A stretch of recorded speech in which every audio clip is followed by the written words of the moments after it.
والصلاة والسلام على سید المرسلین وعلی آلہ۔ ایک تو میرے دوستوں ہوتے ہیں کام کی کمیت، ایک ہوتی ہے کیفیت۔ ہر کام میں کمیت یعنی کتنا ہوا، کیفیت کیسا ہوا، یہ دو چیزیں ہوتی ہیں۔ ایک کمیت ہوتی ہے تو کمیت کی طرف ذہن چلتے ہیں بڑھانے کے لیے، کیونکہ نقصان سے ہر آدمی ڈرتا ہے، اسے بڑھانے کے ذہن ہوتے ہیں، اس کو کمیت کہتے ہیں۔ کتنا ہوا، ایک ہے کیسا ہوا، کہ بریانی کی پکی 10 کلو، یہ تو کمیت ہوئی کہ 10 کلو بریانی پکائی، تو کیسی بنی یہ کھانے والے پاس کریں گے، پکانے والا نہیں پاس کرے گا، تو کون پاس کرے گا؟ جو کھائیں گے وہ پاس کریں گے کہ ابھی کچائی ہے ابھی پکی ہے۔ تو ہم دونوں چیزوں کے ذمہ دار ہیں، ہماری کمیت، ہماری کیفیت۔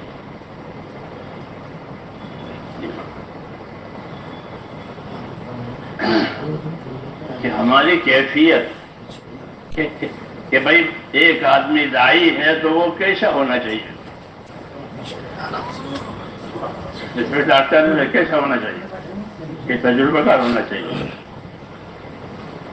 یہ ہاں حاذق اس کو کہتے ہیں، تجربہ کار، یہ اسی کیفیت ہے کہ بھائی کیسا ہے، کہ حاذق ہے، تجربہ کار ہے، نوکر ہے کہ ایماندار ہے، نوکر ہے لیکن ایماندار ہے، یہ اس کی کیفیت ہے۔ جو حساب کتاب ہوتا ہے وہ کیفیتوں کا ہوتا ہے، ان کی کیفیت کیسی ہوئی، تو ہمارے اندر اس کام کرنے سے کیا کیفیت پیدا ہونی چاہیے۔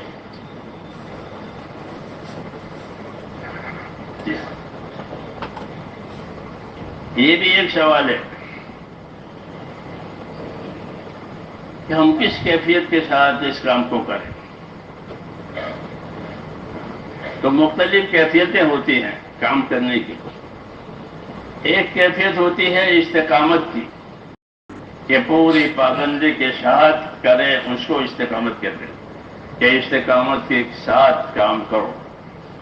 اللہ نے نبی کو بھی یہ حکم دیا ہے کہ استقامت کے ساتھ رہو، اور یہ حکم حضور پر بہت مشکل تھا، کیونکہ اللہ استقامت کا تقاضا کر رہا ہے، تو جیسے اللہ بڑے ہیں اس کا تقاضا بھی بڑا ہوتا ہے۔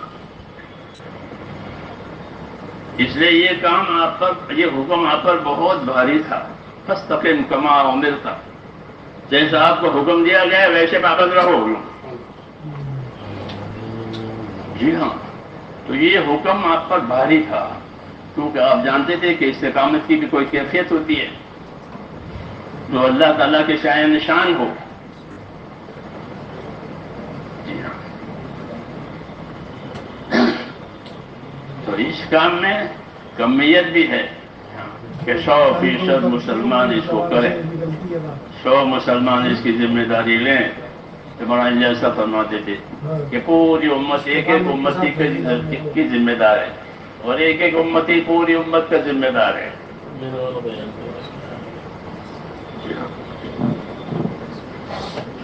اور ایک ہے کیفیت، ہے کس کیفیت سے کام کرو گے۔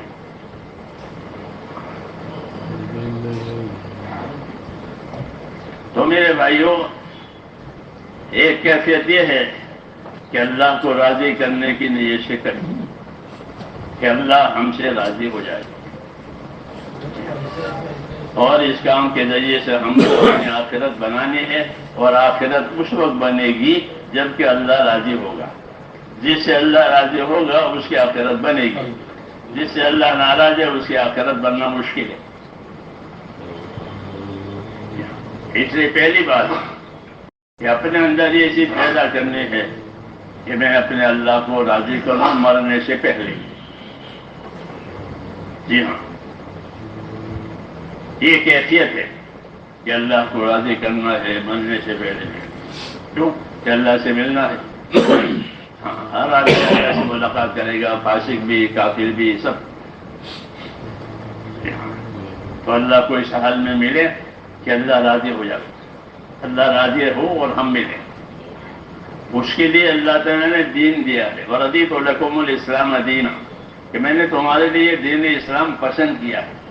جب ہمارے لیے دین اسلام پسند کیا ہے تو اسلام کے خلاف کوئی بات اللہ پسند نہیں کریں گے.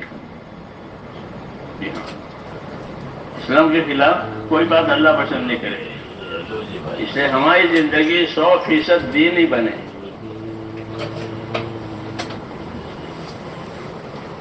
یعنی کہ ایمان میں اتنی طاقت آوے کہ جو اللہ کے حرام سے بچائے. ایمان میں اتنی طاقت آوے جو اللہ کے فرائض ادا کراوے. ایمان میں اتنی طاقت آوے کہ دوسروں کے حقوق کے بارے میں محتاج بناوے. دوسروں کے حقوق کے بارے میں احتیاط کرے. جی ہاں، یہ ایمان کی طاقت کی بات ہے کہ اپنے ایمان میں اتنی طاقت پیدا کرے. یہ چیزیں ایمانی طاقت سے پیدا ہوتی ہیں. جی ہاں. دوسرا کہ زندگی کو نبی صلی اللہ علیہ وسلم کی سنتوں پر لانا ہے. ہاں، محنت منفعت کے لیے ہوتی ہے. ہر محنت منفعت کے لیے ہوتی ہے. کوئی محنت ایسی نہیں جس سے کوئی نفع نہ ہو. محنت نفع کے لیے ہوتی ہے. تو اس محنت کے ذریعے سے آپ کیا نفع لینا چاہتے ہیں؟ اور اس محنت کے ذریعے سے آپ کے بڑوں نے کس نفع کے حاصل کرنے کی ہدایت دی ہے؟ آپ کے بڑوں نے ایک محنت کے بعد کیا لینے کے لیے نصیحت کی ہے؟ کسی کو نشانہ بنایا انہوں نے؟ یہ نہیں بھائی یہ نشانہ بناؤ، تو نشانہ بنا کام کرو، وہ جلدی لگ جائے. وہ تو میں نہیں بولتا.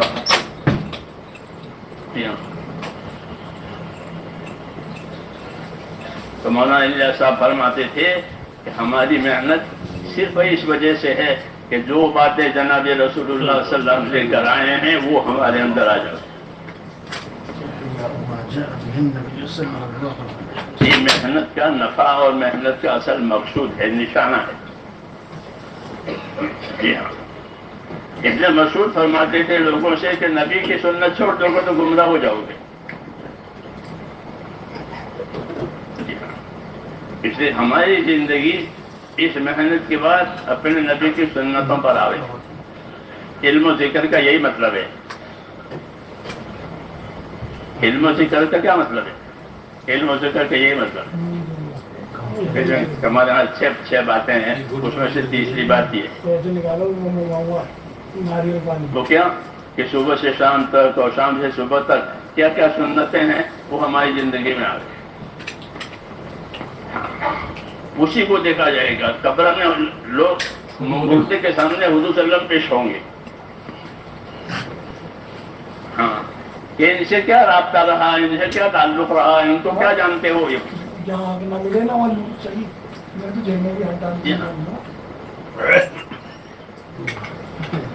جی ہاں، اسی وجہ سے آپ کی زندگی میں تو آپ تھے، اور آپ کے بعد ہر مرنے والے کے سامنے آپ کو پیش کریں گے کہ ان کے بارے میں کیا کیا تھا. اس لیے اپنی زندگیوں کو اپنی خواہشات میں سے نکال کر سنتوں پر لانا ہے. سنتوں کے مقابلے میں صرف خواہشات ہی ہوتی ہے اور کوئی چیز نہیں ہوتی.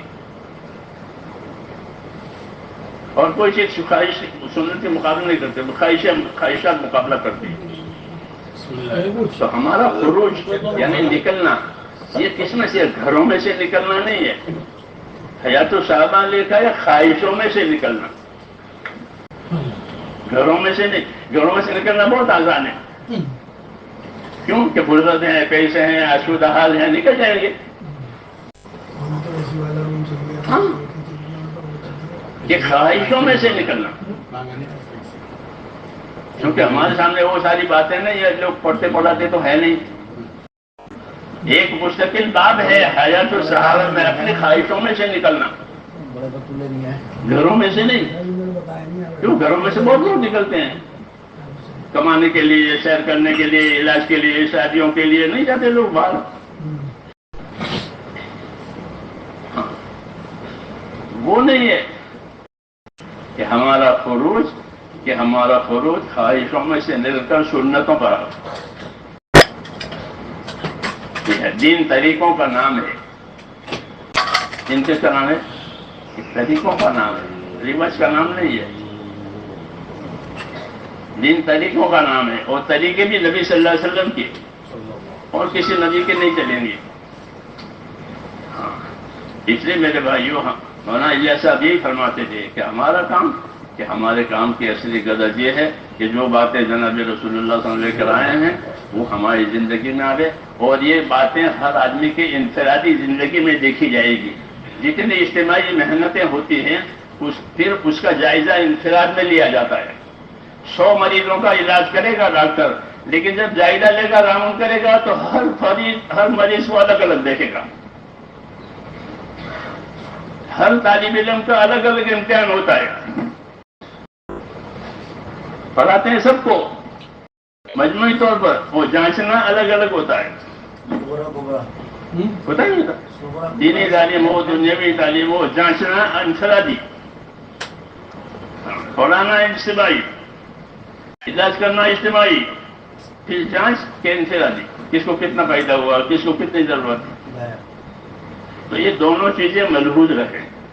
ہمارے سامنے اپنی انفرادی زندگی نہیں ہے تو بہت تھوڑی، کہ اس کام سے میری انفرادی زندگی پر کیا اثر پڑا.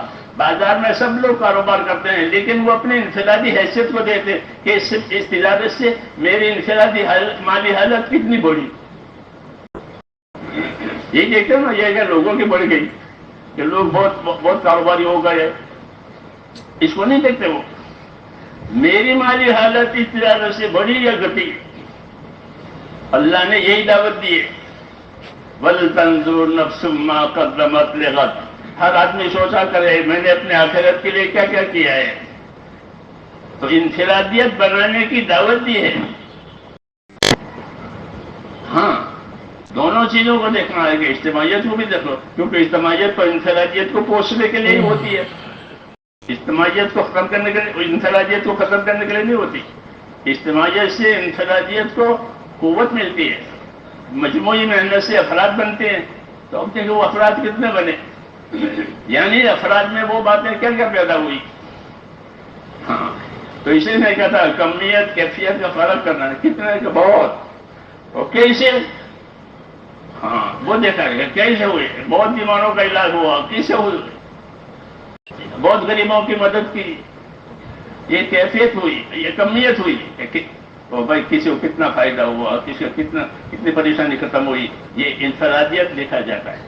یہاں بھی دیکھیں گے کہ ہم اس کام میں اجتماعی محنت کے ذریعے سے کہ میری زندگی کے اندر آخرت کا رجحان کتنا بڑا، ہاں تقویٰ کتنا آیا. حضرت عمر فرماتے تھے ہم کو تقویٰ دیا گیا ہے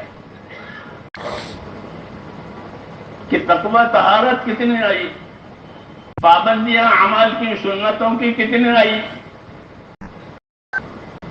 ہاں یہ نہیں کہ ملٹری کی طرح ایک طاقت تیار کر دی، ایسا نہیں ہے.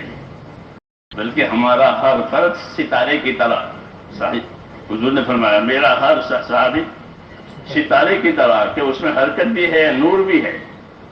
ستارے میں دو چیزیں ہوتی ہے، حرکت ہوتی ہے اور کیا ہوتا ہے، نور بھی ہوتا ہے.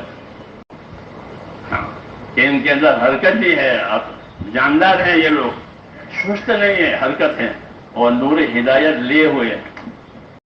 ہاں کہ ان کے ذریعے سے دوسروں کو رہبری ملے گی. وَبِالنَّجْمِ هُمْ يَهْتَدُونَ کا لوگ ستاروں سے رہبری پاتے ہیں.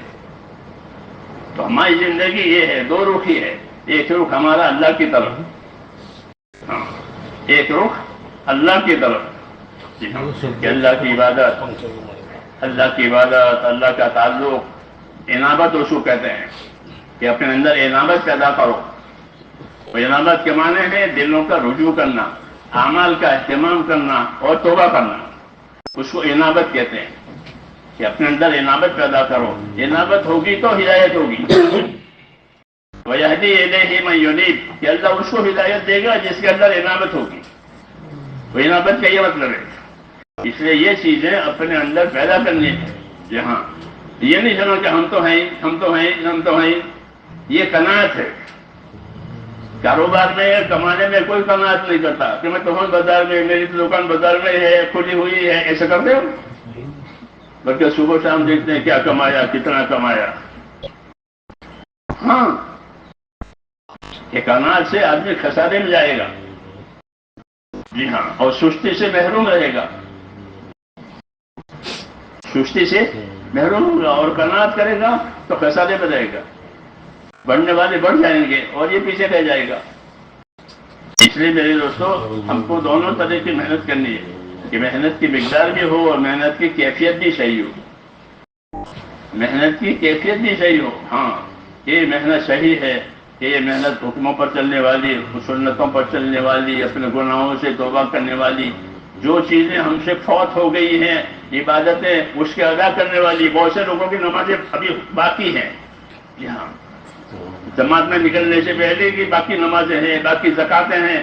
تو وہ یہ نہیں کہ یہ معاف ہو جائے گی، کہ اس کی ترتیب بنائی جائے گی کہ کوئی چیز ہم پر باقی نہ رہے اس حال میں موت آوے. وَلَا تَمُوتُنَّ إِلَّا وَأَنْتُمْ مُسْلِمُونَ خبردار تمہاری موت اس حالت میں آوے کہ تم اللہ کی بات مانتے مانتے مر جاؤ. یہ دعوت دی ہے، یہ دعوت دی ہے. اور اس محنت کی یہی غرض ہے، کیونکہ محنت ہدایت کے لیے ہوتی ہے. محنت ہدایت کے لیے ہوتی ہے. اور ہدایت اسی کو کہتے ہیں کہ دلوں کا یقین سے ہو جائے، جان مال کا استعمال صحیح ہو جائے، اس کو ہدایت کہتے ہیں.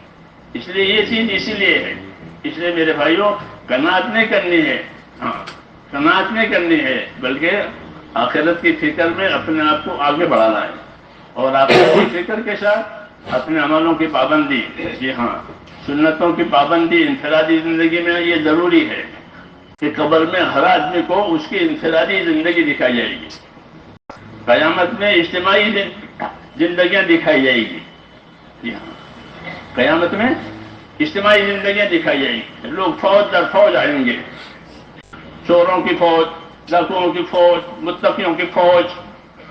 ہاں، فوج فیاتون افواجا، کہ فوج آئیں گے.